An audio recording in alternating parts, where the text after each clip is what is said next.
ច្បាស់ជាមិនក្បែរមិនគួរលំងខ្សែស្រីដែលមានសងសាហើយសូមអូនបែកពីទីព្រមតែចង់បងក្រោយទៅមិនរួចឡើយត្រានត្រៃគេរក្សាដឹងថាស្រឡាញ់ប៉ុន្តែមិនអាចរំខានគេទៀតក៏ដឹងដែរថាគេនោះស្មងស្នេហាគ្រាន់បាញ់ឈឺគេចាំបាច់អីយកបងធ្វើសង្សារសូមជីវ៉ាត្រូវគ្រាវិញចុង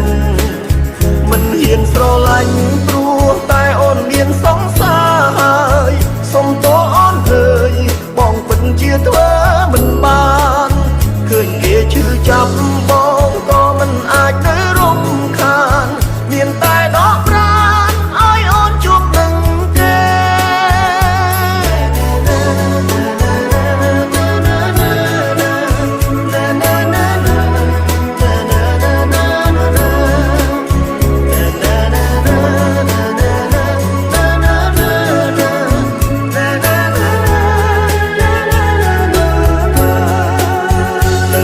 ស្រឡាញ់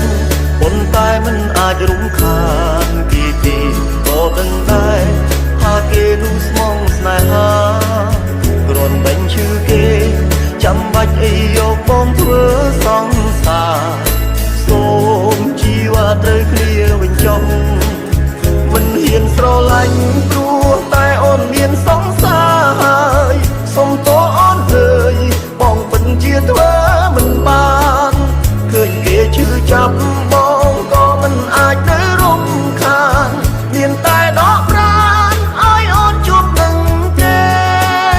មិនហ៊ានស្រឡាញ់ព្រោះតែអូនមានសង្សារហើយសុំត